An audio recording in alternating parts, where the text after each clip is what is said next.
enough. And yeah, we'll just have to wait and see. But let's see what our next caller thinks of that. Michael. He's got his hands in his head. He's got his head in his hands. Heads or his head in his hands? He's got his hands in his heads. That's Okay. right. He's got all of his hands inside all of his heads. Okay. How you doing, Michael? How are you, Michael? Good to see you. Oh, Jesus, guys. Can you hear me? Yes, we can hear you. Yes, we can, and I want to slit my wrists.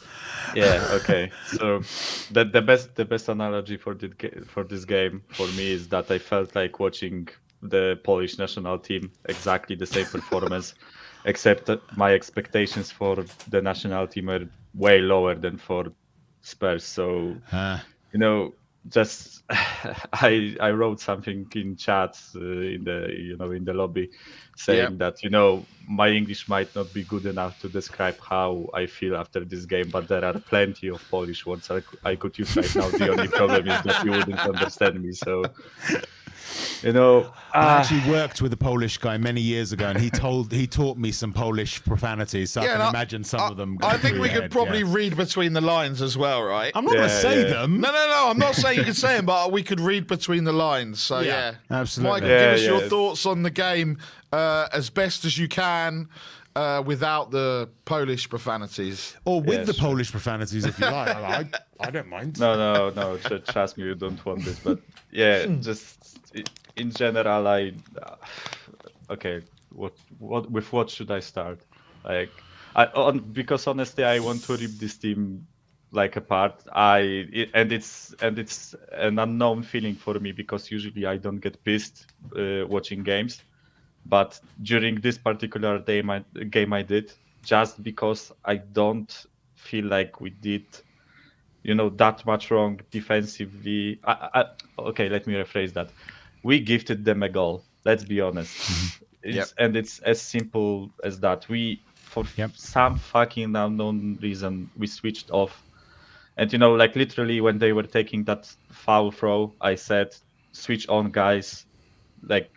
What the fuck are you doing? I was literally I said to my girlfriend because she was watching with me. I said they will score from this. And what has happened? Why did you say that, Michael? It's your fault. Yeah, I know, guys. Sorry, I take it on my chest. But okay, I will start with Conte. First of all, of course I'm not saying that Conte out or whatever, because in this fan base recently, whatever negative you say, you are immediately scrutinized for it. I'm not saying anything like that, but I feel like first of all he should have made subs way earlier, in my opinion. That's first thing. He should have made more than one sub, in my opinion, because the West Ham put on 4 or 5 players in that game and we only put on one. Is Doherty that much injured? Is Spence that bad that they I get that maybe Royale is the best defensively, but we needed fresh legs. Why isn't Langley playing? Is he that bad or is he that unprepared? Why Skiv didn't come on? Why Sessegnon didn't come on for Perisic? We talk a lot about our bench being pretty much only defensive players, but why aren't we using them? Defensive players can get tired too, right? Davies didn't have a great performance. I would even dare to say that he had a bad performance. Dyer, I mean, nothing in particular, average. Sanchez, average. Royal, average. Perisic, in my opinion, it wasn't his best game. The previous performances were much better. The front three, I think that Kane and Kulu did their job. I have nothing against them. When it comes to Sonny, I feel like his off-the-ball movement and what he did when we were attacking was good. I feel like this performance wasn't as bad as some people make it out to be.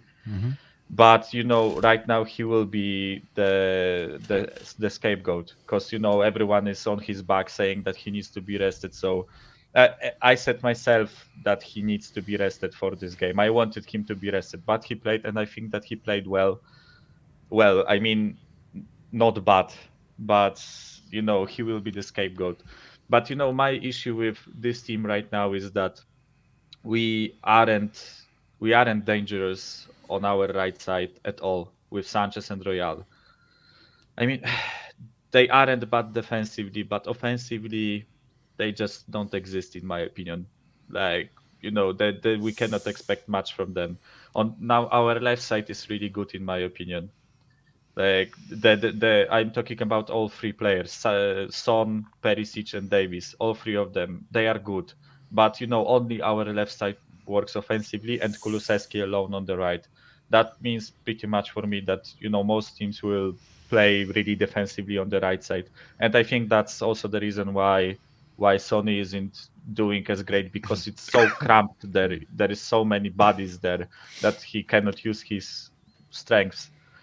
So, like throughout this match, I was screaming, like, pass the ball forwards, do something, just do anything. Like, we were passing it around the back like Polish national team. But, the difference is it's fucking Premier League, not the Polish national team, where most players play in Polish league, which is fucking dog shit. That's the main difference. My expectations aren't for players from fucking Lech Poznań or Piast Gliwice, the names that you never heard, guys. My expectations for them isn't to play progressive football. But so, I mean, yeah. is it as simple as that, Michael? Is it as just a case of fixing the right hand side? And the question that then is raised is, if that's as simple as that, why hasn't that right hand side been fixed? I mean, I agree with you that Emerson is awful. Right. Yeah. And I think that Kulusevski and Romero are having their resources being split between what they should, their main role, and also covering for him. But is it really as simple as that?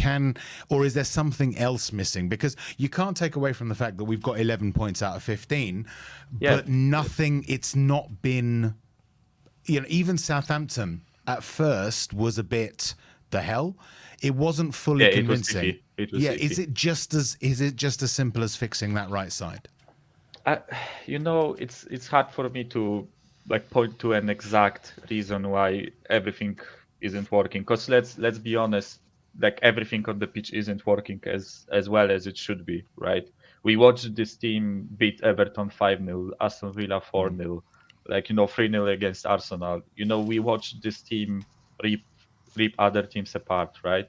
And it's pretty much the same personnel on the pitch, pretty much, like, compared to that team that was so good in the last season. So it's hard to point to an issue where the personnel hasn't changed, because what can I say? Like, we didn't change anyone in the midfield. Bentancur was missing, but I don't think that Bissouma played bad. He pretty much provided same things as Bentancur does, right?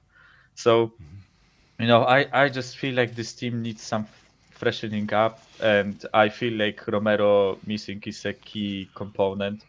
I know that it may sound like trivial that it's just one player that is like destroying our team. I mean, destroying in the sense that the team isn't working just because of his lack of presence, but I feel like what he gives us is the ability to find a creative pass out of the back, which none of the other three uh, center backs from today's game have, or they rarely do that.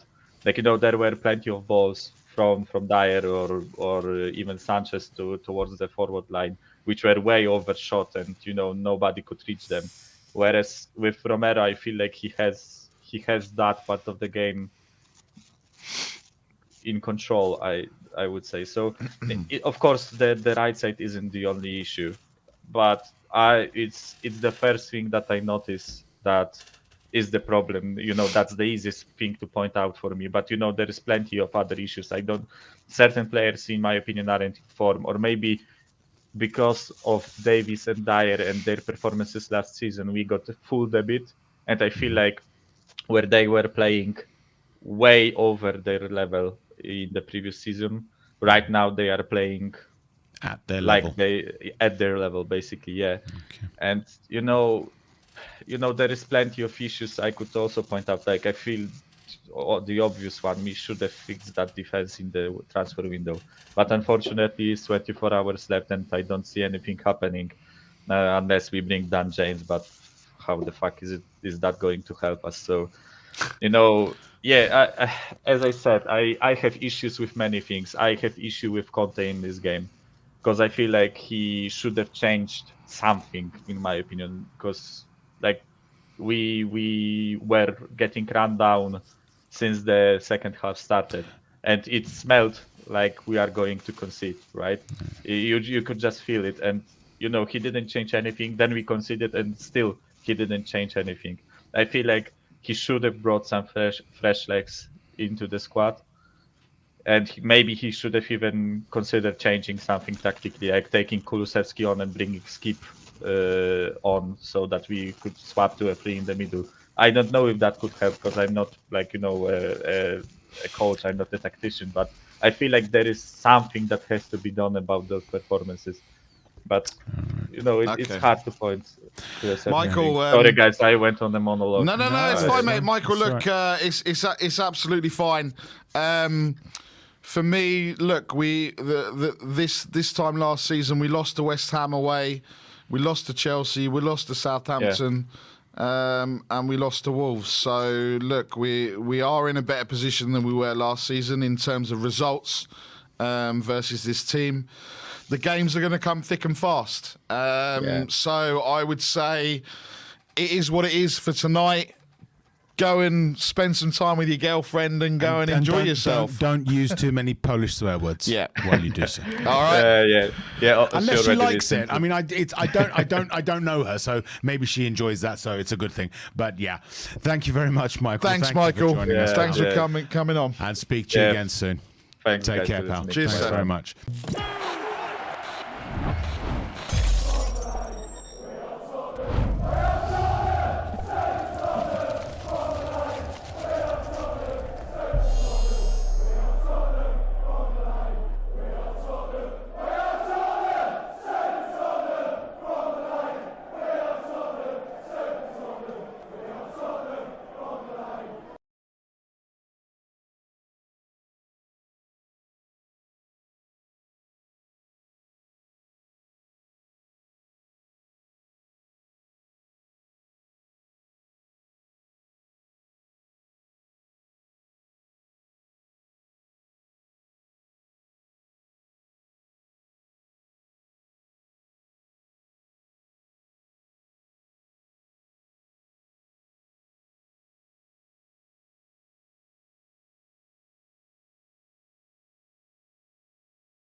Yeah.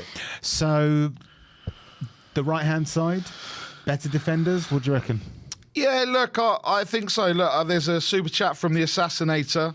Longley, Bentancur, Spence, Rishi, Romero in, Davis, Højbjerg, Emerson, Son, Sanchez out, in his opinion.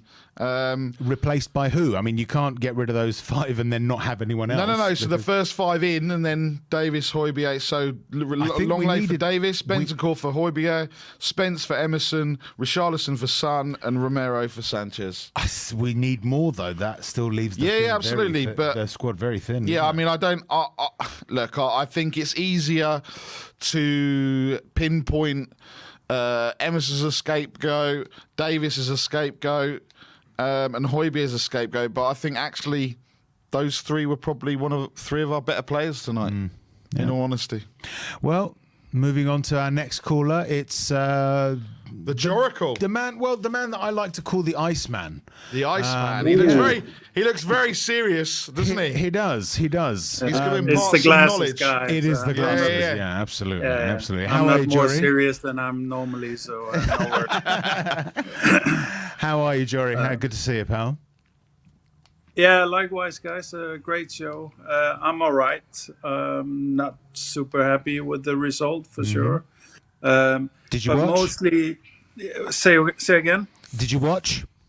Yes, I did. I did manage to see this one and watched it from the beginning. And I thought actually I thought it was kind of boring and pedestrian the first half, but it was a plan that was going to be successful.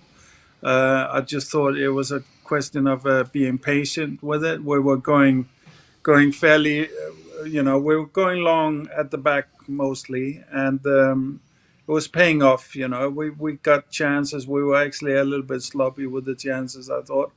And then the second half kicked in, and I have to say I'm becoming more and more convinced that Conte almost sabotaged that second half, because he's not happy about the end of the transfer. He's said as much, and he wants the players in, and he's proving his point. I really feel like Conte is Mourinho-esque in this manner as well, and it's not beyond him to basically set up in a way that he should know. I mean, it was freaking obvious, that we shouldn't be playing out at the back when they're pressing this hard and so on. And is that likely to have any effect on Daniel Levy, though? I mean, my impression of Daniel Levy over the last 22 years is that he knows sod all about football anyway. So, I mean, how do you prove it to someone who just doesn't know enough about football? Well, I think that's Perisic's job, really. I think, and Perisic has been able to do it. I think now Conte can go and have an absolute fit back at the club, which I'm sure he is having. And shout and scream and threaten to leave and all of that without coming out with it. But I think he's not happy. And I mean, he's said as much. I know that he doesn't want to.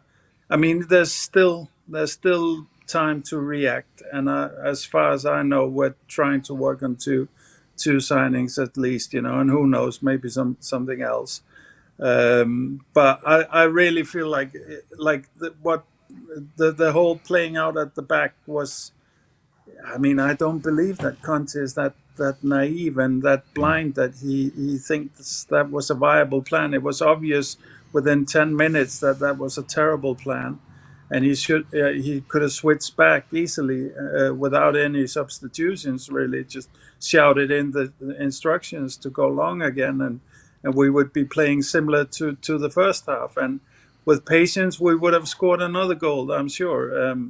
And we would have kept, like the first half, I was never really worried, even though they got through a couple of times. The defensive structure was that solid that I didn't feel like we were risking anything. It was as soon as we started playing out at the back, our huge weaknesses came to light.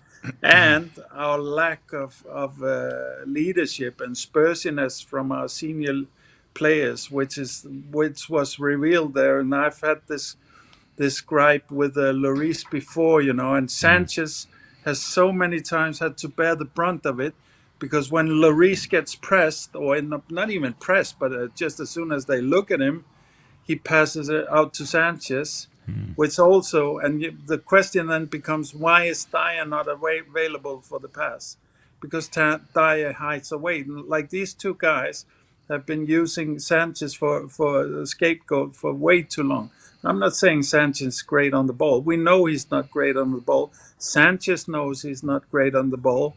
And Hugo Lloris and Dyer should do everything in their power to make sure that he doesn't have to play the ball in a very pressed situation, and it wasn't even Sanchez that was directly at fault here, but you saw that Mo come back into our game, and like Hugo Lloris's passing out was absolutely horrific to watch. Like I do not want Hugo to start another game if we're supposed to pass out. I want Foster rather than Hugo. I do not want to see this. Did it look to you like that right side was being targeted, or certainly the sort of defensive side of the right was where West Ham were trying to make as much hay with Emerson and Sanchez and also Lloris as well? They kind of cornered off Davis and Perichis, basically. Kind of blocked them off for the pass. Then it had to go really to Sanchez because Dyer doesn't move enough to make him available. And I can tell you, I know, Rex, you're not no fan of Emerson, but I can promise you this: Sanchez's recent success is very much down to the extra cover that he has with Emerson as well. Even though I'm very happy with Sanchez's newfound success, and I give him full credit for that. But Emerson, and I know in due time, Rex, you will see this. Emerson is one of our best defenders. Apart from Romero, Emerson, on average, is our best defender. It's a pretty big call. That's a pretty big call. Yeah. But he has what in your view, with Jerry, the forward stuff. The thing that I did want to ask, what's missing? What is needed? I mean, are we talking? Look, a lot of people are talking about the thing that you hear is, oh, you can't fix everything in one transfer window. Yeah, absolutely, we agree. But I mean, could more have been done in this transfer window? And could more still be done? Is there stuff that will take us from being, we've clocked up 11 points, but actually getting really convincing wins, actually going out there and saying, Spurs played well, the other side didn't really have much of a chance. What's missing for that? So what we're missing is definitely we're missing that cam to be able to comfortably change the formation and react to this kind of a tactical situation that we were in. I think if we went three in the midfield there with a cam, it would have been actually an opportunity for us. But I think our main, by far, our biggest problem is, we have Hugo Lloris, who is a world-class shot stopper, but that's where it ends. He's not a great captain, I'm sorry, not in my view. He's not enough of a leader for my taste for that defense, and they really need a leader.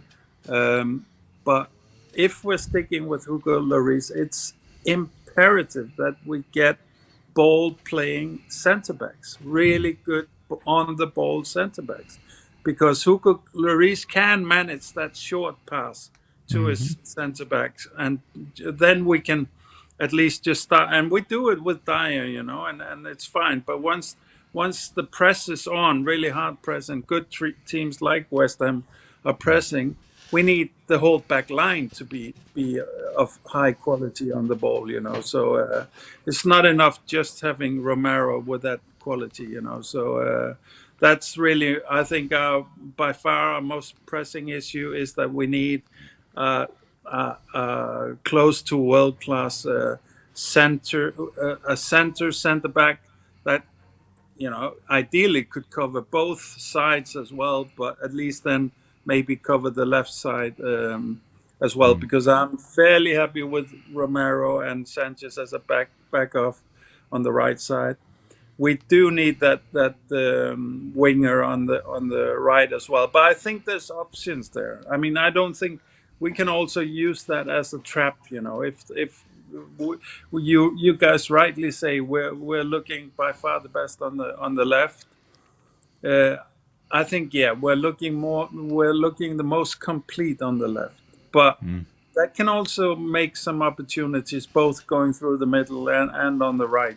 So that means that we maybe know that the defensive, where the defensive priority is going to go. That's going to go to the left. So In I terms of think, for me, it's definitely the centre back, really, really important. But I do think both the right wing back and the cam, maybe centre back first and then cam and then maybe right wing back. So in terms of the left and looking going from defence to attack, Sonny, for 5 games, I think it's fair to say he's not been his effervescent self. No, and I was one of the first, I think, to be really vocal about it, and I sure did get some love about that. But I sure absolutely love Sonny, and I said it last time. I said it a couple of times now. In my view, when Sonny is clicking and he's playing his top game, Sonny is the best winger in the world. That's my opinion. And I don't think tonight I was happy. I was pretty happy with Sonny. I think that was his best game of the season. I think he was unlucky. I think Kane was actually too greedy twice, but really once where he absolutely did Sonny Should have squared it. a nasty. For sure. Like that was way too greedy of Kane. But this happens in the moment and stuff, and you can. Kane is of course weighing also just the clear risk of a extra touch compared to his shot. So but still, I do fear a little bit that they're getting too competitive with the goals. That they might be holding back on the service, but I refuse to believe that. But it is a fear of mine for sure. But I do think Sonny showed a lot of really good movement off the ball tonight, and his touch was much better tonight. His first touch, which has been off, which is usually what's off when like that's really what hurts its game the most. It's way too heavy, and that's usually when he's tired. So I was saying the last call in, rest Sonny. Start Richie and rest Sonny, and then bring Sonny in as a super sub, and we'll have a lot of joy, I think. But I think Sonny is at least heading in the right direction to what I saw tonight. It was good to see Bissouma start as well, but you clearly saw why Conte has been reserved for using him, because Bissouma is quite immature. He needs a lot of parenting. He's very, very, very technically good and so on, but his head is not, like you could see it with the yellow card and stuff, and Kane actually wasn't happy with it and stuff like that. But also just some of the risk he took were unnecessary and something that you shouldn't be doing really, especially not with a team like West Ham. But I think in terms of actually, to be honest, I would say apart from Diane and Lloris, I was more happy with our senior or veteran players of the club tonight than basically since Southampton. That's great. Richie looked amazing once again. He was absolute, like his not even touch, because he didn't touch the ball, he let it pass through, but his first engagement with the ball was amazing and created a really, really big opportunity that deserved a goal. But that's how it goes sometimes. Brilliant. Some great points there, Jory. I really appreciate it. Thank you very much for coming on, pal. Thank you. Great show, guys. You're doing a great job. Thank you, Jory. Appreciate it, really pal. appreciate it, mate. Thank you for your comments. Hopefully see you soon. Speaking sense.